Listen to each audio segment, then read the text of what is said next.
Não foi que eu não passei por pouco. O cara deve ter desligado e falado com os colegas dele, cara, esse maluco aqui, ó, botando no LinkedIn que é alemão intermediário, coitado. Deve ter sido Cara, piada pros caras. olá pessoal, bem-vindo a mais um Pencast. Aqui é o Gabriel Rubens e eu tô hoje aqui com o Gabriel Lima e com o Vinícius Pasco Antônio. E hoje nós vamos falar sobre como foi a ida do Vinícius para a Alemanha. Tudo bem, Vinícius e Gabriel? Opa! Beleza, pessoal? Tudo bem. E aí, pessoal, beleza? Beleza, Gabriel Lima, beleza, Gabriel Rubens? Bora bater um papo hoje. Beleza, tudo tranquilo?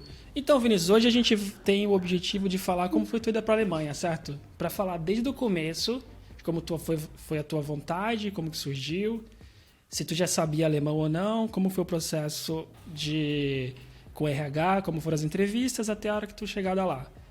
Acho que a primeira pergunta, porque é uma curiosidade que eu tenho, é: por que a Alemanha? Cara, tu decidiu morar na Alemanha ou tu só queria morar fora e a Alemanha foi a oportunidade que apareceu?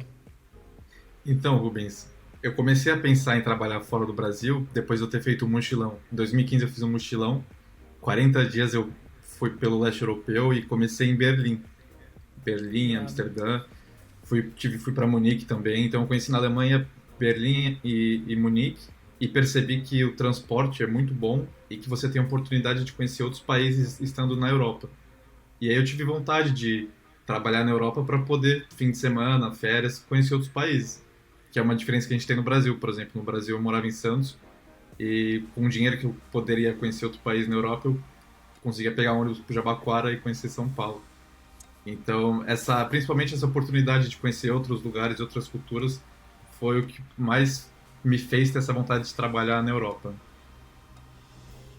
E é uma época que muita gente está fazendo isso, né, Vinícius? Tá indo trabalhar na Europa, porque aqui no Brasil muita gente gosta de trabalhar com tecnologia e tem muita área aí, né, mano? Tem muito brasileiro que deve ir trabalhar pra ir também, né? Tem, não só na tecnologia, tem bastante, tem uns amigos meus que vieram para cá e geralmente o pessoal procura até qualquer emprego só para ficar e depois busca oportunidade na área. E outra coisa da Alemanha que foi bom para mim, que fez eu querer vir para cá, é que quando eu era pequeno, não sei se vocês sabem, mas eu estudei alemão um tempo em Santos. Quando eu me mudei para já falou, Santos, eu sim, sim. estudei, fiz uns 2 anos de alemão.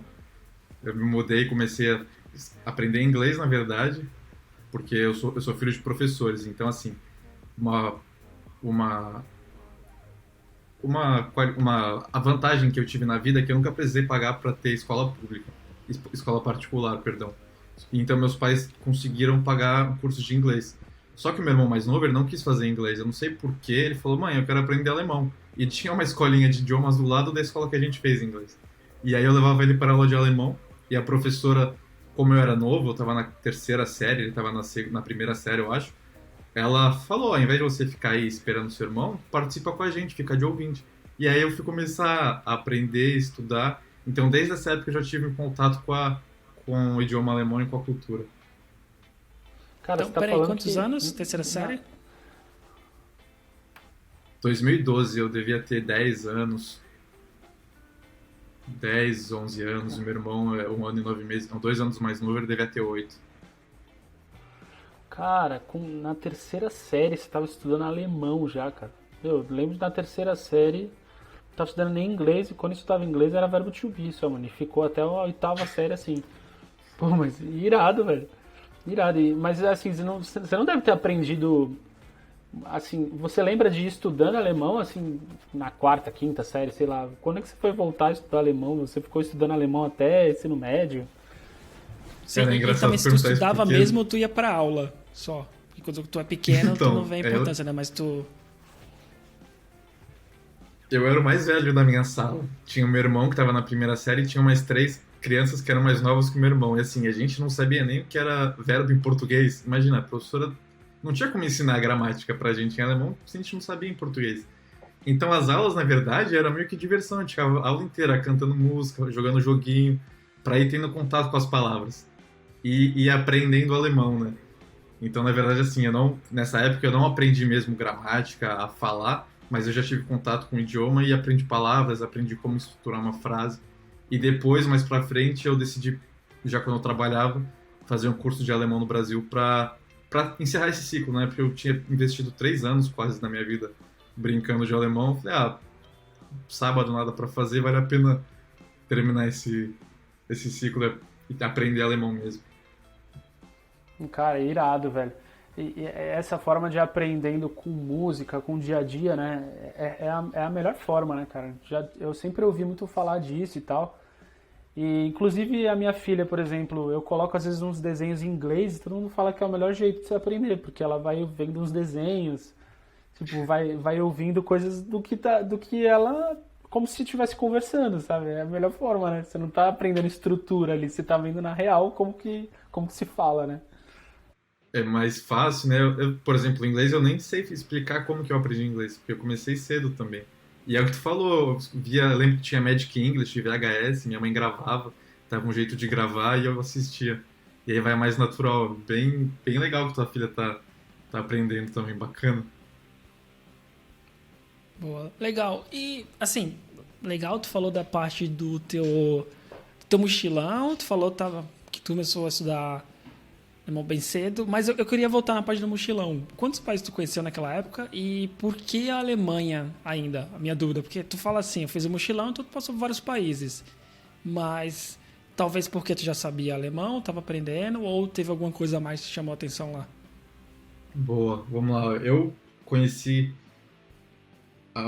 Holanda, Amsterdã, né? Alemanha, e aí eu fui pra Praga, Budapeste, Cracóvia na Polônia, Áustria, que também fala alemão, e fui para Munique e voltei depois para Amsterdã para voltar para o Brasil. O que eu lembro é que a cidade que eu mais gostei foi Praga. Foi assim a cidade mais irada que eu visitei. Eles até eu gosto de fazer walking tour quando eu vou conhecer as cidades para conhecer a história. De manhã e de noite eu vou para algum bar, saio. E no walking tour os guias falam que Hitler fez um cerco em Praga e eles se renderam várias vezes, o povo de Praga, porque eles tinham medo de entrar em guerra e destruir a cidade, a arquitetura. Então, assim, é muito irado. Vale a pena, se um dia vocês puderem, ir para lá. E a Alemanha juntou o útil ao agradável, porque é um país que a economia é boa e tem bastante vaga na área de TI, de programação. Eu nunca recebi, por exemplo, vaga para ir para Praga. Talvez se eu tivesse recebido, eu teria ido para lá. Mas a Alemanha, dos países que eu recebi, foi o que mais me chamou a atenção. E também por ser em Dortmund. Eu sou, assim, fanático de futebol. E eu sempre tive o sonho de ver a Champions League, escutar aquele hino da Champions. E na Alemanha tem o Borussia, que eu era fã por causa da Muralha Amarela. Eu gostava de jogar com o Borussia no videogame. Então, quando eu recebi a vaga para a oportunidade de vir para Dortmund, na hora já veio esse vínculo mais sentimental do futebol, do jogo. E aliar também o fato de poder aprender alemão, conhecer outra cultura. E aí foi um dos motivos para eu escolher. Mas qualquer outro Irado, país cara. também teria sido bom. Eu ia falar dessa parada do futebol. Eu sabia que pra ti tinha sido um super critério pra você ir também, né? Assim, uma coisa que eu ouço falar bastante é que na Europa também o lugar que mais paga bem, assim, é a Alemanha, assim, né? E isso fez diferença pra ti? Não fez? Olha, eu vou ser bem sincero.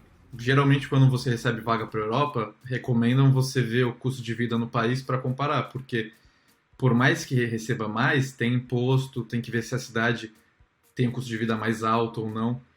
Só que por ter sido em Dortmund e eu já querer vir para a Alemanha, e na fase que eu estava no meu trabalho no Brasil, não tinha muita perspectiva, eu já estava pensando em migrar também de trabalho, eu nem fiz essa conta, nem fiz essa regra de três para ver se valeria mais a pena financeiramente, porque a minha ideia era primeiro ir para a Europa, até porque eu não tenho passaporte europeu.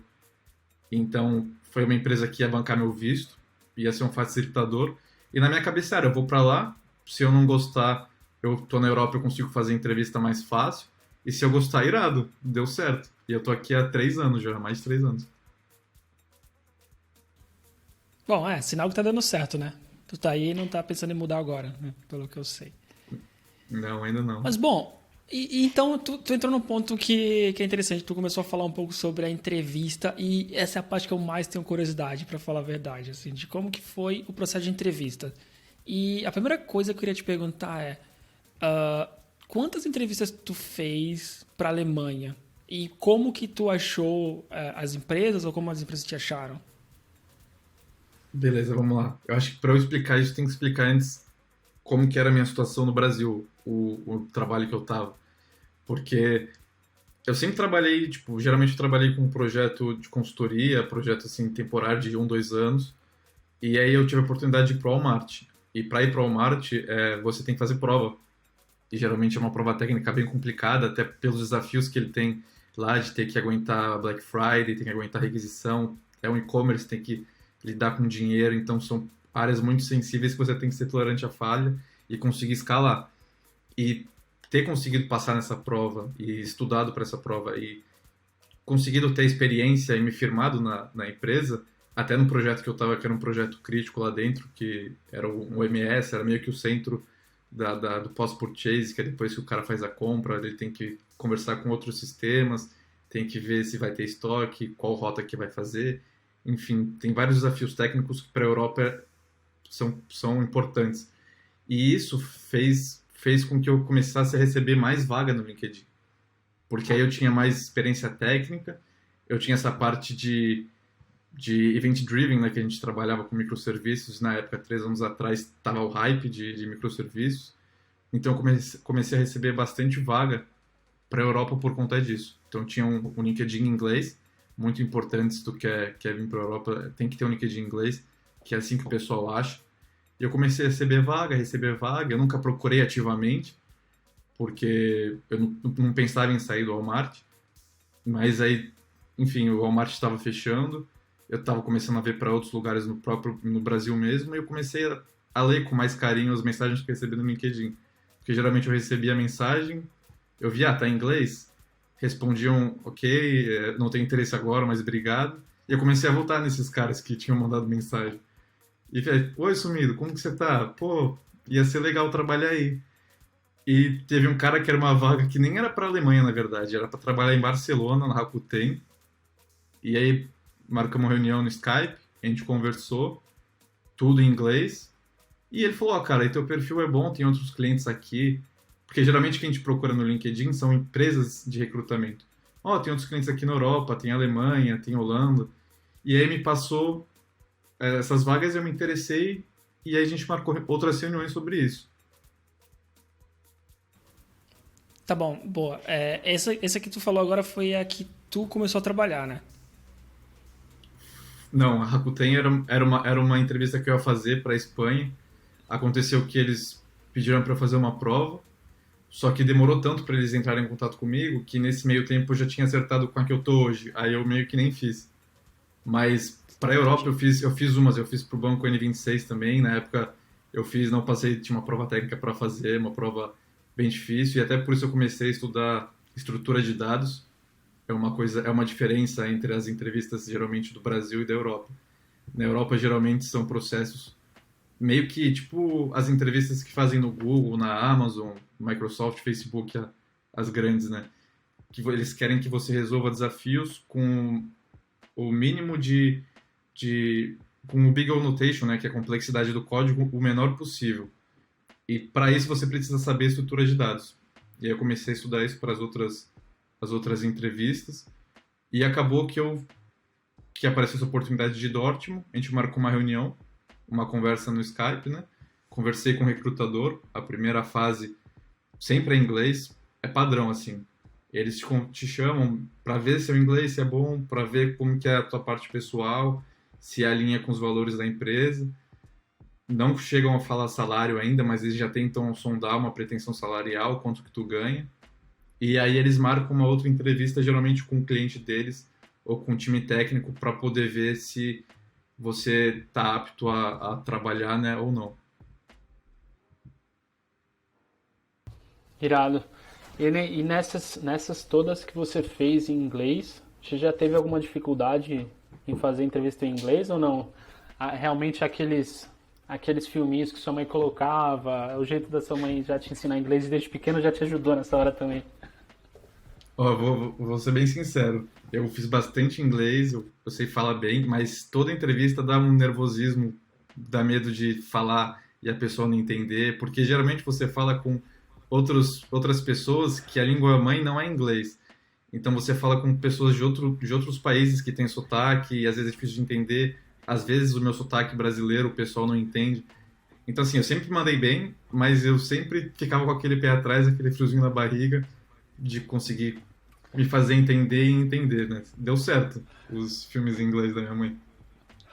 Cara, isso é verdade. Tinha muito.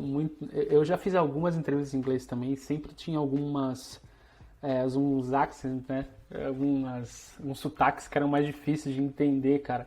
Que eu ficava assim, cara, o que que a pessoa tá falando, mano?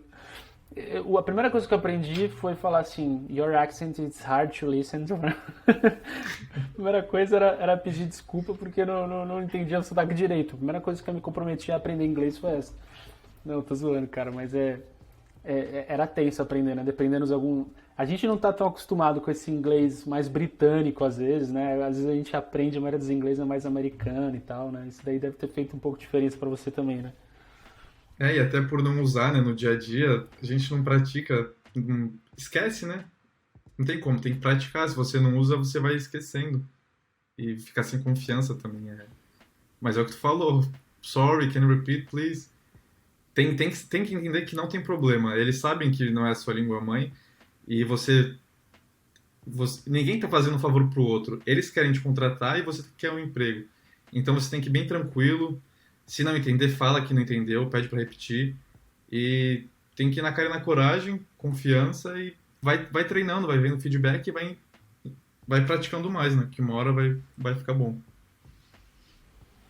Então, isso que eu ia perguntar também, se você teve alguma dificuldade nisso. Se algum momento você sentiu que, putz, o inglês que me atrapalhou aqui de eu explicar exatamente qual é esse hard skill que eles estavam precisando, sei lá, e aí você deu um outro jeito nessa entrevista, sabe?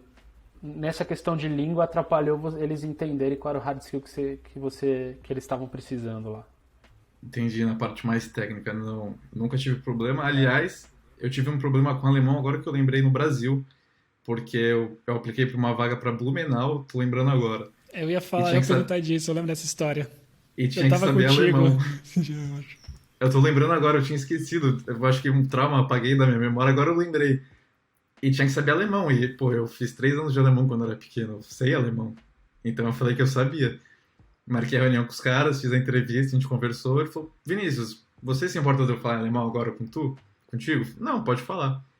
Aí eu já, tipo, oi, tudo bom? Oi, tudo bom? Como você tá? Eu tô bem. E ele começou a falar, cara, Gabriel, eu não entendia nada. Eu não entendia nada.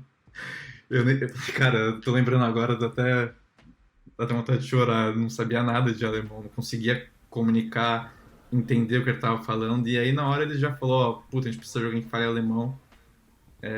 Pratica um pouco mais, estuda, e aí quem sabe depois, mais pra frente, a gente volta a conversar numa outra oportunidade. E foi aí que eu decidi fazer o curso de alemão para terminar esse ciclo. Então Sim, essa não, época então. aí Sim, sim. É foi. isso que Eu eu ia não falar, consegui porque eu me lembro que comunicar. quando isso aconteceu, a gente trabalhava junto ainda. Então eu lembro que foi bem antes que tu contou que a tua vontade de ir pra Alemanha e tu começar a ver mais vagas foi quando tu estava no Walmart, mas eu lembro de tu ter feito uma entrevista. Tu até falou assim, nem queria tanto, mas depois tu ficou meio orgulho ferido, né? Porque teve que falar em alemão e não conseguiu desenrolar. Eu lembro que tu falou de ia começar a estudar mais porque tinha esquecido, tava enferrujado e tu travou na entrevista. Mas então, Eu, esse orgulho ferido acabou ajudando no futuro, né? eu pensei, nunca mais vou passar por isso. E aí eu comecei a estudar alemão, terminei o curso, acho que foram 3 ou 4 anos, assim, sábado, estudando mais e mais, fora do trabalho. Justamente por ter falhado, né? E aí tu pode escolher, ou tu aceita porque pra mim não ia fazer muita diferença aquele trabalho, mas era mais pelo que nem o Gabriel falou, o Rubens falou do orgulho ferido de não ter passado e não foi que eu não passei por pouco. O cara deve ter desligado e falado com os colegas dele, cara, esse maluco aqui, ó, botando no LinkedIn que é alemão intermediário, coitado. Deve ter sido Cara, piada pros caras. é igual o espanhol, né, velho? Você fala assim, cara, espanhol com português é muito fácil de entender, cara. Aí vai o espanhol falar rapidão, né? Você fala, cara, não entendi uma palavra que ele falou. É tipo isso, né, mano? Em espanhol tu entende ainda um pouquinho, só que nessa ligação tanto que eu tinha esquecido dessa. Que tinha acontecido isso. Tu comentou agora se eu já tinha passado por uma situação dessa em inglês e eu lembrei do alemão que era uma vaga para Blumenau, se não me engano. Eles tinham um cliente na Alemanha que precisava Sim, sim, falar era com o isso mesmo. cliente. E aí, Eu lembro muito bem. e aí eu decidi Pô, estudar e aprender. E aí eu aprendi. então legal. Tá, tu passou, tu teve um problema, começou a estudar, e aí como que foi nas entrevistas pra Alemanha mesmo? Como que tu sentiu? Porque tu falou aqui que no inglês teve alguns problemas com o sotaque, mas desenrolou bem. Então eu queria saber como que foi pra ti na parte de alemão, e não só como que foi, quantas vagas pediam isso? A maioria pedia pra falar alemão também, a minoria, ou era meio misturado? Tu lembra bem disso? Então, nenhuma pedia alemão. Era tudo em inglês. Tanto que a entrevista técnica que eu fiz foi em inglês.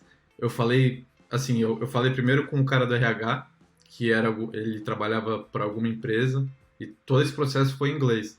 Desde a mensagem no LinkedIn até a nossa conversa de RH mesmo, para perguntar como que era, para testar o inglês, para ver quando que eu estaria disponível. Ele também falou para mim que esse cliente, que é onde eu estou agora, queria algum funcionário para trabalhar bastante com ele, não queria alguém temporário, porque aqui na empresa que eu estou, o pessoal geralmente tem 10 anos de empresa, 12 anos de empresa.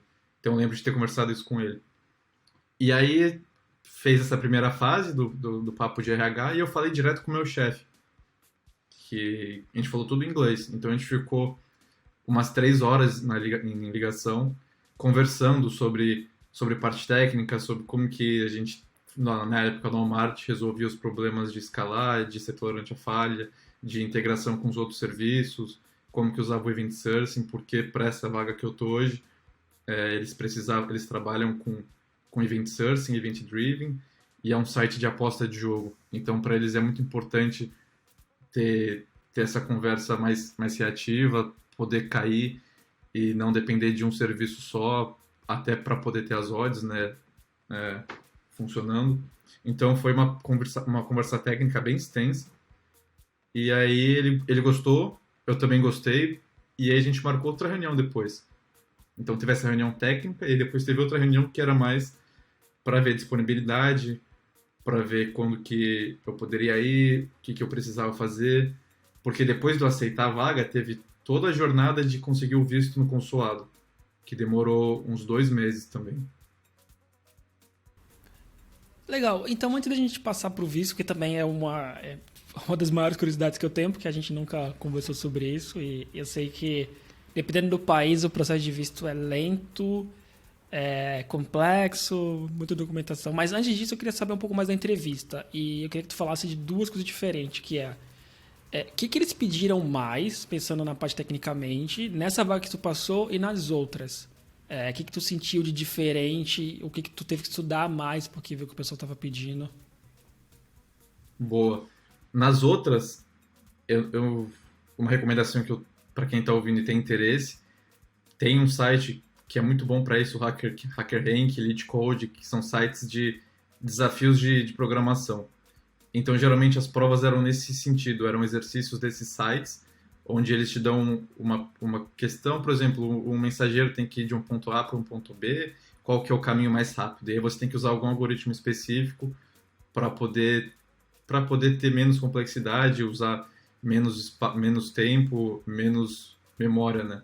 Então, a maioria das entrevistas que eu fiz, dos testes que eu fiz, na verdade, pediam isso. Porque geralmente a entrevista de RH é igual, é um bate-papo mais para ver o seu inglês, para ver onde você trabalhou, que tecnologia você já usou e quando você está disponível. E aí nas outras entrevistas, geralmente são esses hacker ranks que tem que fazer. Eu tinha feito um para a Amazon e eu tinha feito essa para a N26, que era um projeto, na verdade. Eu tinha que fazer um projeto para eles, para receber requisição. Eu acho que tinha que acessar as últimas requisições. Geralmente são sempre projetos ou desafios que você tem que ter noção de o que é complexidade de tempo, de espaço, qual que é a melhor estrutura para usar, como que você pode fazer com que o teu sistema entregue o mais rápido possível. São complexidades que geralmente no Brasil não tem muito. Geralmente no Brasil até pela maioria das vagas serem mais consultorias, pelo menos as que eu passei, eles querem saber qual framework tu já trabalhou, querem saber qual projeto tu já usou, se você sabe usar JBoss, se você sabe usar Spring, se você trabalhou com Tomcat. Então, geralmente, é tipo aquele MVC do monolitão. Deve ter mudado, mas pelo menos há 3 anos atrás, 4 anos atrás, quando eu procurava as vagas de consultoria, era mais ou menos isso que eles pediam. Você sabe trabalhar com front-end, sabe jQuery. Hoje em dia nem usa muito mais jQuery, sabe JavaScript, trabalha com Git. E na Europa, ninguém perguntou isso pra mim. Ninguém queria saber. Eles queriam que eu resolvesse. Ninguém fala de As ferramenta lá, né, cara? Meu, eles valorizam muito essa parada do fundamentals mesmo, né? De programação e tal, né? Sim, Gabriel, aqui eles entendem que aprender framework você consegue aprender em 2 semanas. Você consegue pegar a documentação, ler e você aprende. Agora, aprender como pensar, como programar, os fundamentos de programação, que é geralmente o que você aprende numa ciência da computação ou em uma faculdade, eles dão mais valor para esse lado. E essa foi Tá a bom, maior então, diferença que eu vi entre os processos que eu fiz para o Brasil e para a Europa, né? legal, legal, interessante. Então, a gente pode resumir que a maior parte das perguntas na parte técnica estavam concentradas em resolver problemas com algoritmos, estrutura de dados, mais do que a gente pensar em algum framework específico ou linguagem específica, certo? Certo, certo. E os projetos que você tinha que usar framework, o framework não era tão importante. Você podia usar a linguagem que você quisesse, o framework que você quisesse. No fim, eles queriam ver como você ia resolver aquele problema arquitetural que eles têm e como você ia conseguir entregar com a menor complexidade possível e ser tolerante à falha, escalar, enfim. Eles têm mais eles estão mais preocupados com os conceitos de programação do que com as próprias ferramentas que você vai usar. Cara, isso é muito louco. Ah, assim, particularmente eu acho que é uma coisa que poucos desenvolvedores aqui no Brasil dão atenção, aqui essa parte de algoritmo, complexidade desse código. Acho que quando a gente começou a ter um pouco cara, memória, tipo, abaixando o preço, você tendo supercomputadores com teras de memória RAM, assim, cara, meu, começou a ficar meio desigual esse negócio de, pra que eu me preciso me preocupar com quanto de memória isso vai gastar e tudo mais. Mas tem, por outro lado, esse outro lance de você, putz, eu preciso responder essa requisição aqui em 100 milissegundos, cara, em 50 milissegundos. E aí o algoritmo entra numa disputa importante aí, né? Eu acho que isso é o que essa galera, talvez, da Europa, de alguns outros apps, assim, grandes, alguns outros sites do pessoal de fora, pensem um pouco mais que a gente, né? Que os brasileiros aqui, né? Não que os Então, brasileiros é não legal, pensem nisso, né? Mas é uma coisa mais fundamentos de lá, né? é legal tu falar isso porque até, tipo, eu não sabia o que era Big O Notation, eu não fazia ideia do que era estrutura de dados, por mais que eu tenha visto na faculdade, eu nunca usei no trabalho. Eu comecei a ver mesmo quando eu comecei a estudar para passar nessas provas. E tem um livro que é muito bom, recomendo para quem quiser, que é Cracking the Code. É um livro que ele meio que dá o caminho das pedras para você passar nas entrevistas do Google, Facebook, Amazon. E lá ele fala que essas empresas põem a régua muito alta e põem esses desafios técnicos que a gente pode achar que a gente não vai usar no dia a dia, mas é porque tem muito programador bom. Então eles se dão ao luxo de perder alguns programadores muito bons porque eles querem só os melhores. E aí assim eles conseguem nivelar para cima quem começa a trabalhar, e um cara que sabe esses conceitos consegue aprender um framework ou uma linguagem de programação rápido. Gabriel Lima, se tu tiver mais alguma pergunta sobre a parte técnica, manda aí, porque senão eu queria perguntar um pouco mais como foi no soft skills, sabe? Aquela parte do RH, que é a parte que é um pouco padrão, mas todo mundo tem que passar no final, né? Não tenho mais nada a não perguntar disso. Acho que também tô curioso pra saber dessa parte de soft skills aí, que é interessante. Pô, então, Vinícius, aí então a pergunta eu vou dividir em duas partes, que é o que acontecia, o que eles perguntavam, na verdade, se era muito diferente do que a gente já faz no Brasil, que é quase que um padrão, né? Algumas empresas têm testes a mais, perguntas a mais, a menos, e normalmente quantas etapas tu passava para isso, sabe? Porque tu falou que tem a parte técnica, tu teve a parte com o RH, e tu teve uma conversa também com o cara que ia ser o teu chefe, certo? Mas esse era o padrão ou nas outras entrevistas aconteceu de forma diferente? Isso, perfeito. Então, o padrão era ter essa conversa com o RH.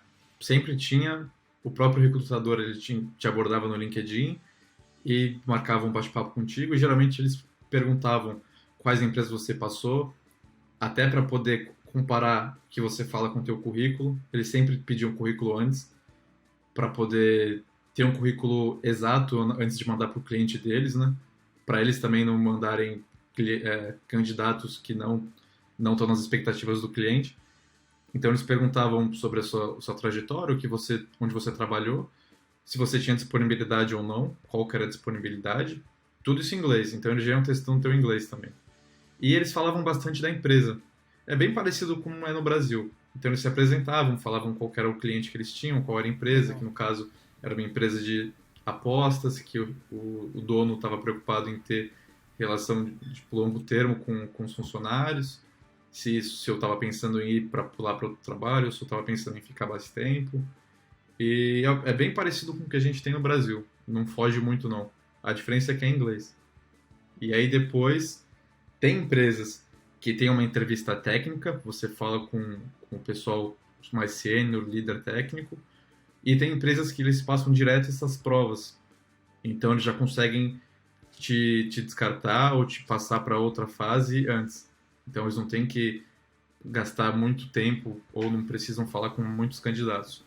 E se você passa nessa empresa, nessa prova técnica, geralmente vem o bate-papo técnico, que é o que eu tive com o meu chefe, que foi a segunda parte já. Tá, então deixa eu só voltar para a parte técnica, porque tem uma coisa que eu fiquei curioso com isso que tu falou agora. Em alguma das entrevistas tu teve que... Não dá para tu ir pro quadro branco, né? Porque foi tudo online, mas tu teve que fazer alguma programação ali ao vivo com alguém ou resolver algum problema ao vivo? Não, mas tem essas fases também. Eles usam, que nem eu falei, esse site HackerRank e CodeLead, eles têm umas features que você consegue pôr um contador, começar uma prova e tem as perguntas que você tem que responder. Então você tem uma caixa para você colocar o seu código, você escreve ali e aí você submete sua resposta.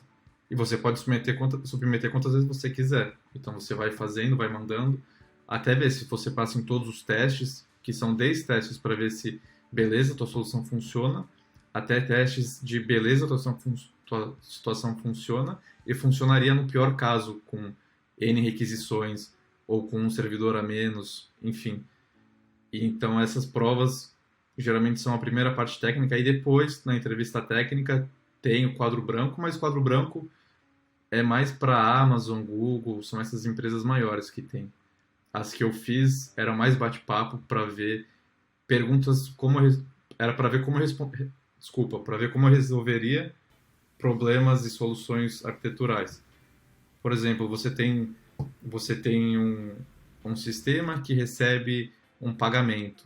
Como que você faz? Você faz o processo de pagamento desde o começo até o final? Ou como você faria isso? E aí, geralmente eles esperam que você trabalhe com evento, consuma em outro sistema, porque aí o cliente não fica esperando, você consegue dar um retorno mais rápido para ele. Se falhar essa comunicação, você pode retentar de novo. Enfim, são entrevistas mais conceituais para solucionar problemas arquiteturais. Porque geralmente essas entrevistas são para vagas de mais sênior, líder técnico, arquiteto. Tá bom, eu queria pegar também outro ponto aqui, que a gente falou bastante como foram as entrevistas, e eu queria saber como que tu se sentiu nas entrevistas, porque, por exemplo, eu vou falar um pouco de mim, né? Quando eu fazia entrevista no Brasil, pra mim era ok, sabe? Tipo, eu só fazia e às vezes tu fica um pouco mais nervoso quando tu quer muito trabalhar nessa empresa ou não. E pra fora, eu fiz algumas entrevistas que eu também só estava fazendo para testar, então pra mim o resultado não era tão importante, mas quando eu tomei a decisão pensei assim, cara, eu quero morar fora, então onde que seria legal, quais entrevistas que eu vou fazer, isso mudou um pouco, sabe? Na minha cabeça eu já ficava pensando antes da entrevista, cara, como que eu vou falar, tenho que prestar atenção no meu inglês, então eu queria saber como tu se sentiu e como tu já queria sair, se isso aumentou a pressão ou não. Cara, é legal porque assim, as primeiras que eu fiz eu fui muito mal. principalmente na parte técnica. Eu lembro que eu fiz uma para a Amazon e eu reprovei. E era justamente esses desafios de complexidade de código, desafios mais técnicos. E aí, depois desse dia, eu comecei a estudar a estrutura de dados, algoritmos.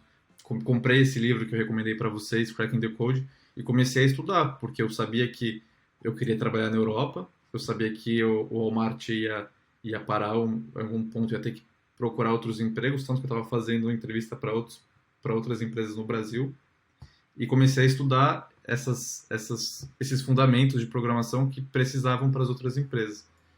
E assim, eu falhava, eu não passava, mas eu sabia que uma hora ia passar, que era só estudar, porque é uma coisa que a gente não vê muito. Então é muito importante também ter um mindset de que você não vai passar de primeira. Pode passar, mas é muito difícil. Então, é o que eu falo pro pessoal que pede dica também. Faz a entrevista, falha e pede o feedback. Porque aí você vai ver aonde você está e o que você precisa aprender para poder chegar onde você quer. E foi era o que eu fazia. Eu vi que eu fui mal na Amazon, porque eu não sabia estrutura de dados, comecei a estudar. E aí eu fui ficando mais confiante conforme você vai fazendo. Você vai pegando o jeito, vai entendendo como que é a dinâmica desses desafios. Até que chegou essa da Alemanha, e eu nem precisei fazer nenhuma prova técnica, e foi mais o bate-papo sobre soluções arquiteturais, e deu certo. Mas era nervosismo, assim, vocês devem imaginar nessas entrevistas. Tanto do RH quanto do técnico. Cara, acho que acontece de monte isso, né? E acho que depende muito da régua que você coloca ali, né? Pô, você quer passar numa empresa assim que tem minimamente uma estrutura legal e tal, você vai esperar que tenha uma complexidade maior nas entrevistas e tal. E acho que com certeza rola muito essa parada de honra, né? De falar, caramba, não passei e tal. É a gasolina do fracassado, né? O cara já, caramba, preciso estudar essa parada e melhorar e tal. Cara, isso é muito bom, né, mano? Você ter isso, tipo, como uma motivação pra você falar, meu, o que eu preciso estudar pra onde eu vou, né? Cara, se você tá passando tudo de primeira, mano, ou sua régua tá muito baixa, ou você tá indo muito bem. Você já tá estudando as paradas muito antes, porque é muito difícil, né, velho? Para isso é importante tu falou também... uma coisa importante. Sim, desculpa, mas tu falou uma coisa importante aqui, que é isso de... Tu tem que usar isso como combustível, né? Tem que fazer entrevista. É claro que se tu quer muito, tu vai ficar nervoso, mas tu não passou, tu tem que saber, cara, o que eu errei e como que eu posso melhorar, porque é a única forma de tu dar um passo à frente e cada vez tu tá melhorando um pouco. Acho que a pior coisa tu fez a entrevista, não passou, se frustra, fala, não vou conseguir mais. Tu tem que buscar, tá, o que eu falo, o que falta pra mim pra eu dar o próximo passo e na próxima é melhor, ou voltar na mesma, né? Tu falou até a questão do ego com o alemão e que feriu o teu ego, e eu me identifico muito com isso, porque também, eu lembro que a primeira vez que eu reprovei assim nenhuma, eu fiquei meio, caramba, como assim? Tipo, os caras não vão me fazer proposta, sabe? Então, é bom ter essa mente, né? Chega naquela hora que fala, cara, não, como cara, que eu melhoro? Gente, Sim. é a hora de vocês falarem que eu passei e vocês mandam uma proposta, cara. Tá? Eu não sei outra parada, não sei isso. Não, acho que vocês mandaram, reprovaram a pessoa errada aqui. Eu recebi um e-mail, mas. Acho que recebi um e-mail errado, cara. Fica só no vamos marcar. Mas, Vinícius, isso uma coisa. Quantas tu fez mesmo? Mais ou menos, tu lembra? Eu devo ter feito, assim, que eu fiz a parte técnica, umas 5. Sim. Mas tinha umas 10 em andamento também. Porque conforme ia fazendo umas, eu ia vendo que as outras não eram tão legais, aí meio que não dava tanta prioridade, né? Isso daí que o Gabriel falou, e tu falou, Rubens, é muito bom, porque assim, outra coisa que eu acho que é legal falar é a parte de quem tá com você, dos seus colegas de trabalho. Porque se você tá num ambiente que os caras não querem nada, tu vai fazer essa prova e vai reprovar, e você vai falar, cara, porra, o que você tá fazendo, pô? Ficar tranquilo na tua, não precisa. Ô, cara, tá muito burro, esquece. Agora, se tu tá em um lugar, que era o meu caso, que os caras são bons e tem outra mentalidade, eles falam, cara, por que tu não passou? O que tem que saber? Cara, também não sei, vamos estudar, vamos ver um curso pra fazer. E foi isso que me ajudou também a seguir, e vocês também, a gente tem grupo no WhatsApp até hoje, pra se ajudar, pra se motivar, pra falar o que tá estudando. E eu acredito muito na frase que fala que você é a média das 5 pessoas que estão mais perto. Então, também quem quer ir para fora e quem quer se destacar, tenta seguir os passos de quem fez isso, não escuta quem não fez. Que é muito mais fácil tu reprovar, continuar no teu emprego e manter, né?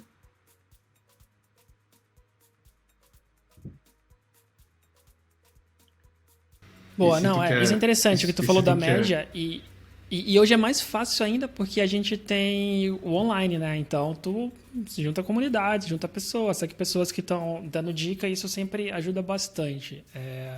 E até tu falou do trabalho, né? De tu estar num ambiente que todo mundo, ninguém estuda, ninguém está interessado. Tem duas coisas a fazer, né? Ou tu vai mudar o ambiente ou tu se muda, né? Eu acho que para mim é muito filosofia de vida, assim. É sempre bom tu estar com pessoas que tu admira. É claro que nem sempre é fácil falar, mas às vezes é difícil conseguir uma vaga, mas é bom ter isso como meta. Como que eu vou para um ambiente em que as pessoas vão me elevar, sabe? O que eu vou poder compartilhar coisa, receber e vou aprender junto. E bom, legal. Então parece que tu estava no ambiente assim, né? Antes. sim, e vou até fazer o gancho que tu falou de seguir as pessoas que dão dica para fazer um jabá aqui. Eu tenho uma página no Instagram que eu passo, né, conteúdo e tento ajudar quem tá começando, passo com a Dev, depois segue lá. E eu tava num ambiente assim, sim. E outra coisa que é muito importante também para quem quer ir para Europa, tenta fazer isso enquanto você tá empregado. Porque tem uma diferença muito grande de você procurar emprego para Europa estando desempregado e estando com emprego já, até para o seu mindset. Porque como eu estava empregado, eu sabia que se eu não passasse, beleza, eu tô aqui ainda no meu trabalho, eu não é ruim, eu queria conseguir, queria, mas eu não vou passar fome. Então, e até na hora de negociar salário, é bom você estar empregado. Então, vale a pena você já ir aplicando e vendo o que você precisa melhorar para também pegando confiança. Sim, isso muda muito, isso é engraçado, assim. Acho que na única vez que eu saí da empresa, quis dar um tempo para depois arrumar outra. No começo de carreira ainda, é muito pior. Tu tá numa situação muito, muito mais complicada de quando tu não precisa, né? É a mesma coisa que a gente falou um pouco atrás da entrevista. Quando eu tava fazendo entrevista só por fazer, eu fiz muita entrevista para praticar meu inglês, né? Pra ser sincero.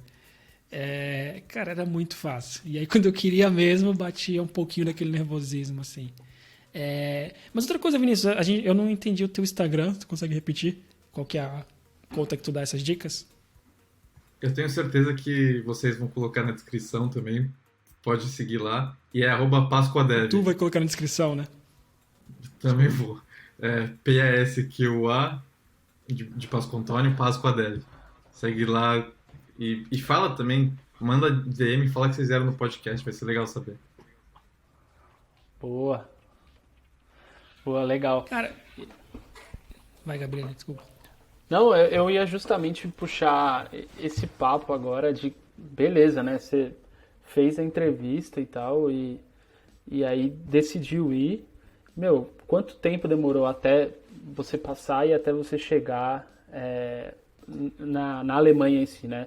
Quando você marcou a viagem, começou a preparar a documentação e tal. O que você sentiu? Eu não sei. Primeiro deixa eu te perguntar, quanto tempo demorou desde o momento que você falou, beleza, aceito a proposta, até você viajar de fato para a Alemanha? Cara, então, foram uns 3 meses desde que eu falei. Porque o recrutador me chamou, e aí, entre ele me chamar e eu conversar com o meu chefe, demorou umas 2, 3 semanas. Eu até pensei, cara, não vou receber mais um feedback, já era, meu inglês é ruim, eu vou tentar fazer outras. Mas nessa época foi até engraçado porque eu tinha sido convidado para ser padrinho de casamento de um amigo meu. E eu acho que era em março isso, mas ele ia se casar em abril, 27 de abril, se não me engano.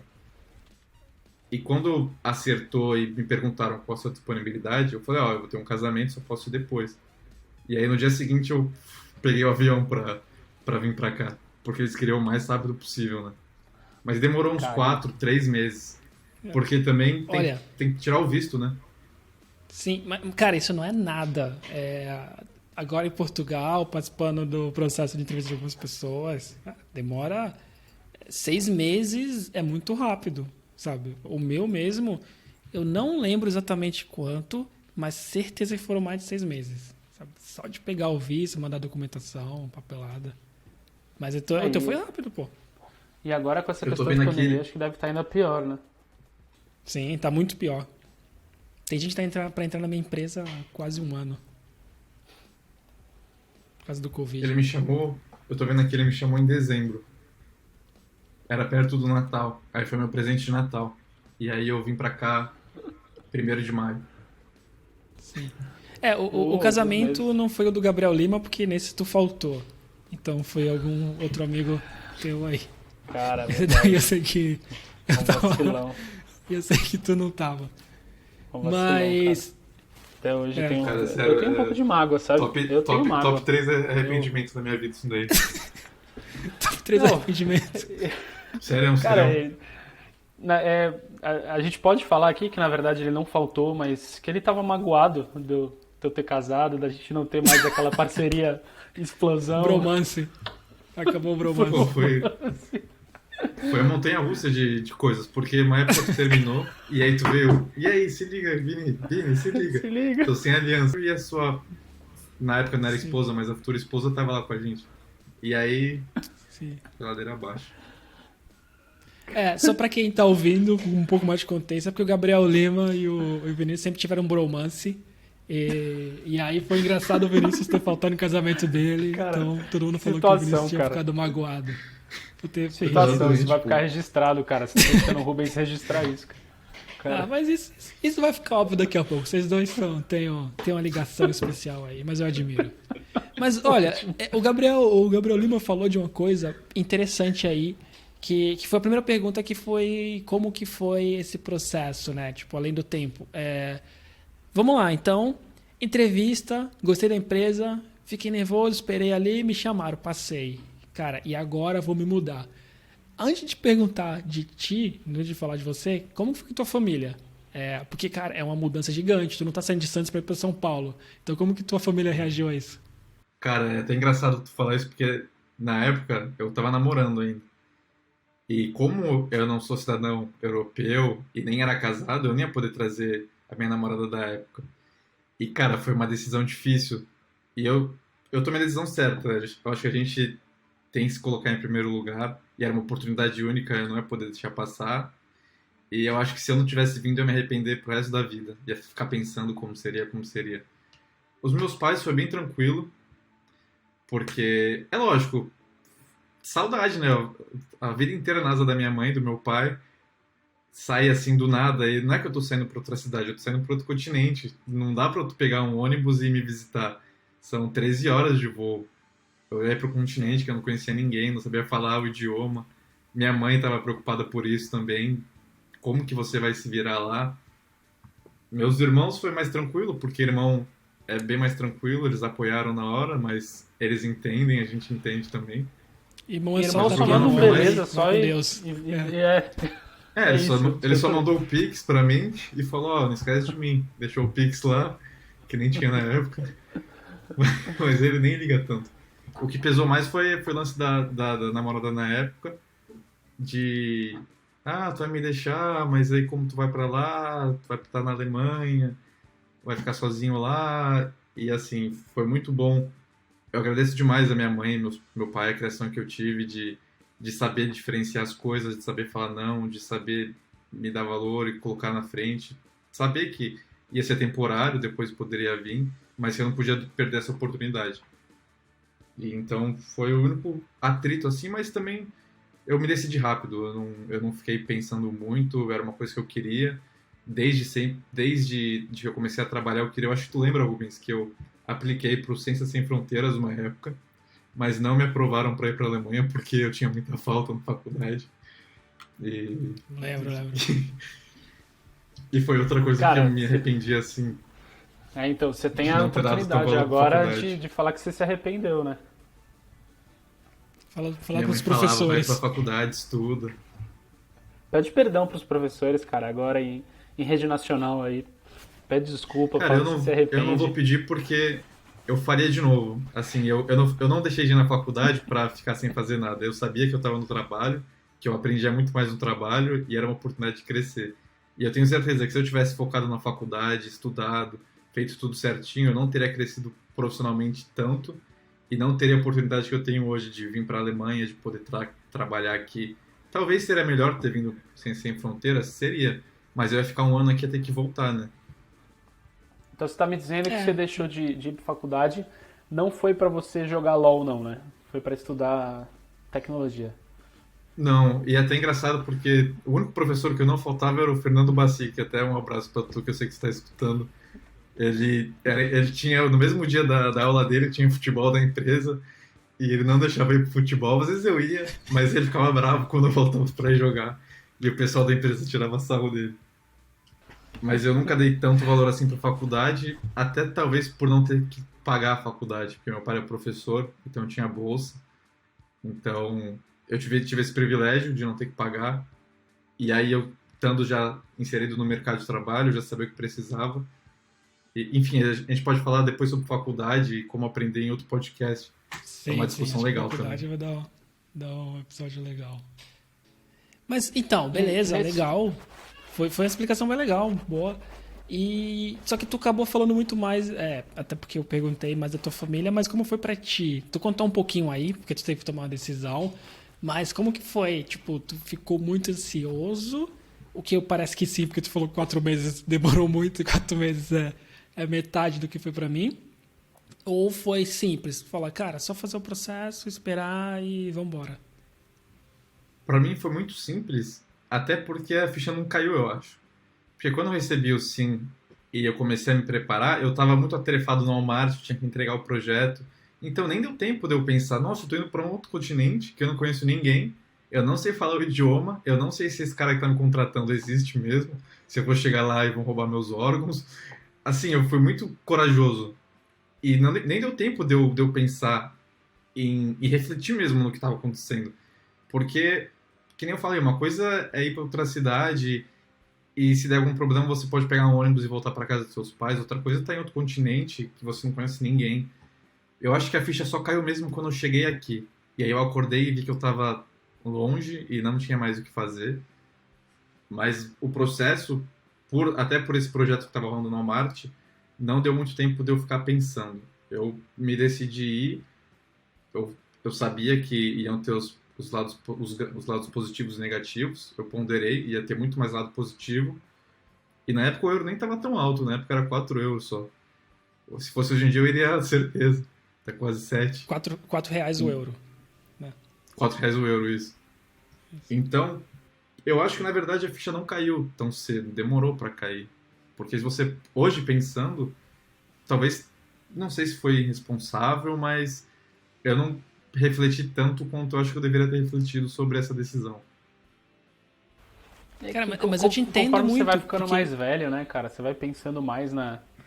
Acho que quando a gente é mais novo, a gente não pensa tanto, né? Tipo, sei lá, vai. Cara, vamos, né? Na Europa, vamos lá. Conforme vai ficando mais velho, começa ficando mais chato com decisões, gente. Eu acho que é normal. Também, mas eu me identifico bastante porque foi parecido. Todo mundo perguntava o tempo inteiro: "Ei, tu tá nervoso, tá ansioso?" E às vezes eu até falava que sim, só pra não decepcionar, sabe? Porque às vezes eu falava não, e a pessoa falava: "Como assim? Tu vai se mudar?" Só que pra mim, até chegar aqui, minha vida tava de certa forma normal. Era mais preocupação de se o visto vai sair ou não, mas fora isso, minha vida, claro que mudou um pouco. Tu tenta ver mais as pessoas, sabe? Tu sabe que uma hora tu não vai chegar, mas fora isso, não muda muita coisa. E eu acho que para tu deve ter sido parecido também no momento de dar tchau pros teus pais no embarque ali. Ali foi, eu acho, que Cara, onde eu realmente tchau, percebi. pior momento. Porque eu não tava, Tem eu não essa tava cena, chorando né? antes, não conversava com minha mãe sobre isso, a gente tava normal, tava meio que, ele vai pra Alemanha ali e já volta.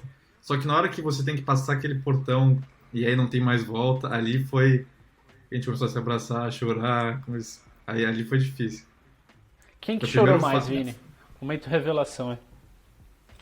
Cara, Sua eu pai ou sua sou, mãe? acho que foi minha avó, na verdade. Minha avó Ou foi a que seu mais irmão que chorou. tava. Ou seu irmão de felicidade que ia ter o quarto só pra Meu ele? irmão tava feliz que ele ia pegar meu quarto, porque meu quarto era maior que o dele. Ele já falou, ó, esse quarto é meu agora, pode ir. Toma aqui minha camisa do Brasil que tu esqueceu a tua. E foi isso. Ele te deu a camisa? Mas deu porque como eu falei, tipo, eu não tava me planejando tanto. E aí na semana de ir embora eu pensei, puta, ia ser legal ter uma camisa do Brasil pra levar. Vai ter Sim. Copa, né, próximo ano.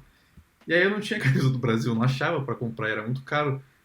E aí no dia meu irmão tava com uma coisa do Brasil e ele falou, pega aqui, minha camisa ficou com o teu quarto. Aí foi isso. Tá, legal. É legal, meu irmão também me deu uma camisa, só que do Corinthians na época. Pô, foi irado. Tipo, quando ele chegou assim, acho que um dia antes, chegou com a camisa, aí foi a hora que dá aquela emoçãozinha assim, tu fala, caramba, cara, tô Suou o saindo olho, né? mesmo. É. Sou um pouco. Pô, e tu tá falando da família, eu nem quis que minha família fosse no aeroporto, cara. Falei, despedida é aqui, porque eu fiquei, mano, depois eles vão voltar do aeroporto até Santos, todo mundo meio abalado. Falei, não, ó, despedida é aqui e eu sigo pro aeroporto, mas é tenso mesmo. É, a segunda vez que eu voltei, né, depois pra voltar pra Alemanha, eu fui sozinho pro aeroporto por causa disso. Minha avó, eu falei que foi a que mais chorou, ela chorou em casa, porque ela também não foi pro aeroporto. É Sim, sim. difícil. Chora É no quarto, difícil né? É esse mais choque. confortável, pelo menos. Eu falei, não, tem que voltar minha mãe de ônibus 2 horas e meia no ônibus. Eu falei, não, É. fica aí. Chora aqui no Cara, quarto mesmo, que é melhor. Mas cara, é um momento minha, difícil. minha mãe chorava quando eu ia de Santos pra Campinas e voltava no final de semana, cara. Tipo, imagina quando eu for É, pra mãe. fora do meu país, cara. Tipo assim, a mãe é mãe, né, velho? Mãe é a primeira a É, chorar já, cara. Mas eu imagino que aí, nesse esquema de fora do país, além da mãe, aí chora o pai, chora a avó, chora todo mundo mesmo. Chora todo Porque mundo. sim, sim. não é tão perto, né, cara? Tem um pouco desse, bate um pouco esse sentimento, acho, né, pra vocês de falar assim, meu, cara, tipo, se eu quiser esse final de semana lá, não dá assim tão rápido, né? Não tem um pouco isso na cabeça, É. assim. Sim, E é essa é uma grande caro? diferença, porque quando eu tava morando em São Paulo, ó, 1 hora e meia, né? Porque fim de semana não tem tanto trânsito, tu desce pro Santos ali, 1 hora e meia tá em casa, acabou. E, putz, agora 1 hora e meia tu tá, né? 3 horas eu tô na Alemanha, sabe? É outra coisa. E no Brasil é 12 horas, né?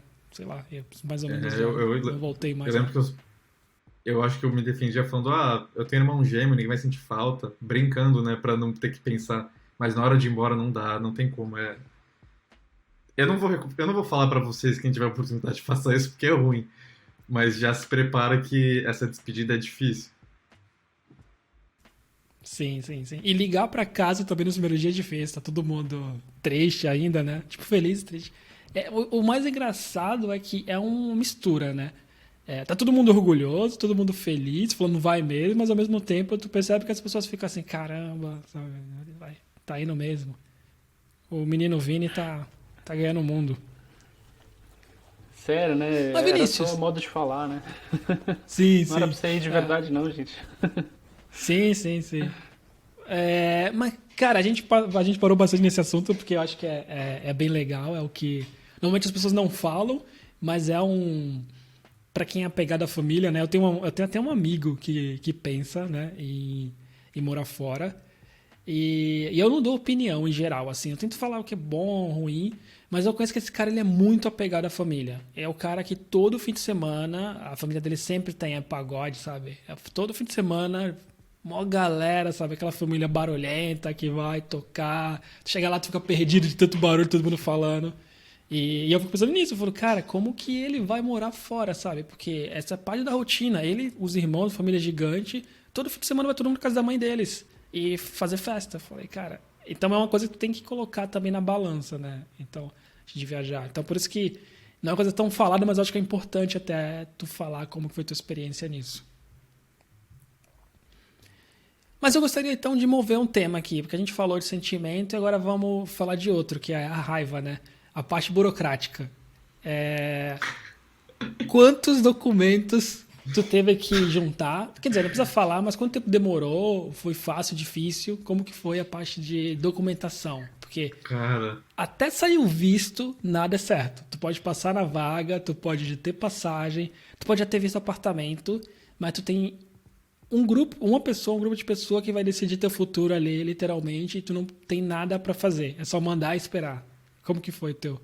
cara, cara, essa é a parte mais difícil. É mais difícil que qualquer prova técnica. É a burocracia. E na Alemanha é muito burocrático. Eu não sei como que é Portugal, mas aqui eu recebo carta até hoje. Eles mandam carta porque eles querem tudo em papel. É muito burocrático.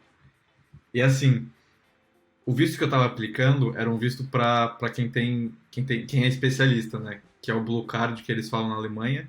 que são para as pessoas que têm curso superior, bacharel, e tem 5 anos ou 4 anos de experiência. São para as pessoas que eles não conseguem achar aqui. E até por isso as entrevistas técnicas eram difíceis, porque eram para vagas de especialista. E para esse visto, tem muito, muito formulário. É sério, no consulado tem uns 10 formulários que você tem que levar para a embaixada alemã, que fica bem em São Paulo, mais perto. E eu não sou um cara organizado. Então, sempre que eu ia de Santos para São Paulo, eu esqueci alguma coisa. Ou eu não imprimi a parte de trás do formulário que eu não vi, ou eu esqueci uma foto 3x4, porque não é foto 3x4 que tem que levar, é foto biométrica que eles falam. Então, eu lembro que eu tive que fazer 2 bate-voltas para São Paulo de ônibus para poder resolver, porque faltava documento, era muita coisa. E até porque, na própria documentação, não é tão claro que você precisa. Porque tem parte da documentação que o seu empregador que tem que dar. Eu tive sorte desse recrutador também trabalhar com isso. Eles me indicaram uma pessoa só para me auxiliar. Ele só me auxiliou, mandava e-mail e respondia na hora. Do que tinha que fazer, tamanha burocracia que é. Uma pessoa não consegue fazer sozinha. É muito difícil. E se você está se preparando para ir para a Europa, se você não tem cidadania europeia, né, eu acho que com cidadania é mais fácil, já se prepara já compra uma pastinha. Eu tive que comprar uma pastinha para guardar os formulários, para guardar os arquivos, fazer um checklist no Google Keep dos arquivos que eu já tinha feito, porque é muita burocracia. E você não ganha o visto final, você ganha um visto, pelo menos no meu caso, eu ganho um visto temporário, para você poder ficar 3 meses lá, e nesse tempo tirar o visto na Alemanha, que você precisa de mais documentação na Alemanha, na embaixada alemã lá, para comprovar residência, empregador.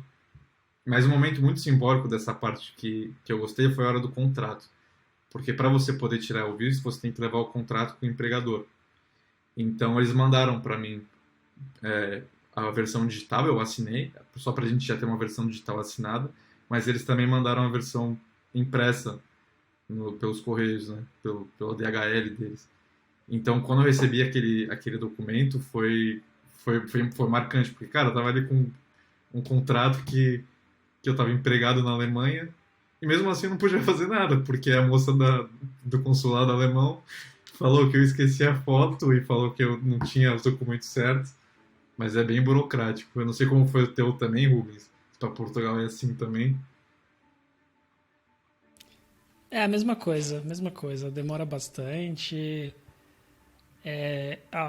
A documentação não é simples, mas na minha empresa a gente tem uma pessoa dedicada a isso. Tipo, tem uma equipe de mobility, né? Porque eles contratam bastante gente de fora, não só do Brasil, mas de outros países. Então, ela é advogada até, então ela facilitou muito.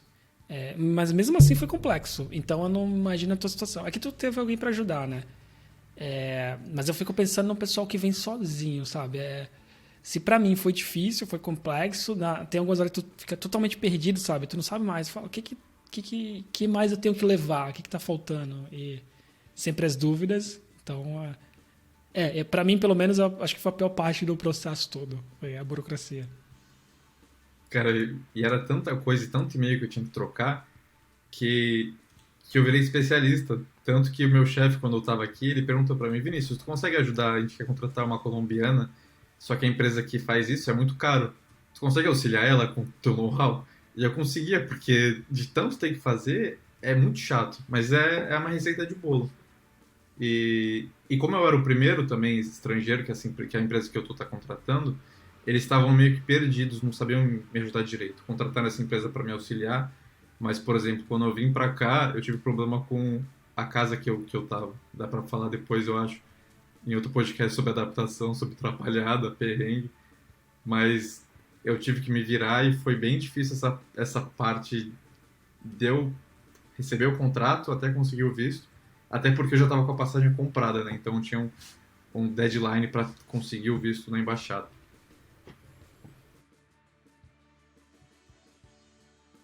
Boa, Vinícius. Eu acho que a gente conseguiu cobrir bastante coisa.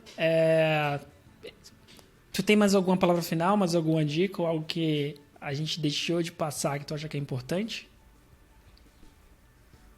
Eu acho que não. Acho que a gente conseguiu cobrir os tópicos importantes para quem tem interesse em trabalhar na Europa. tem que saber que não cai do céu, você tem que estudar, tem que se dedicar, tem que estar disposto a sacrifícios.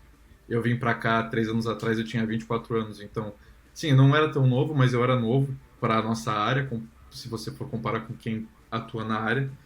Você tem que estar disposto a fazer sacrifícios. Não vai ser sempre fácil, você tem que estudar, tem que dedicar seu tempo. E se você quer, eu só posso aconselhar, correr atrás. Vale muito a pena, porque as oportunidades que abrem para você são inúmeras. E se você quiser ajuda, pode, que nem eu falei, pode mandar uma DM para mim. Se quiser bater um papo, a gente pode conversar e te ajudar a realizar teu sonho. E agradecer Muito também legal, o espaço. Vinícius. Muito legal, Vinícius, você Espaço é seu. Você deu dicas mega preciosas, assim. Cara, você falou sobre a importância do inglês, sobre aprender inglês e ficar à vontade até para você explicar as coisas que você precisou explicar durante a entrevista. Você falou sobre a importância dos algoritmos, de estudar esses fundamentos, deu dica aí do livro. Então, cara, deu dicas muito preciosas mesmo para quem está querendo ir para fora, para quem está querendo fazer essa mudança, né? Que eu acredito que seja algo que todo mundo ali tem vontade de fazer em algum momento da vida, né? Então, muito legal. Tem alguma coisa que você fala hoje em dia assim, fala, cara, se eu tivesse feito isso naquela época, no momento da viagem ali, seria muito mais fácil. Hoje o meu Vinícius de 27 anos, 27, né?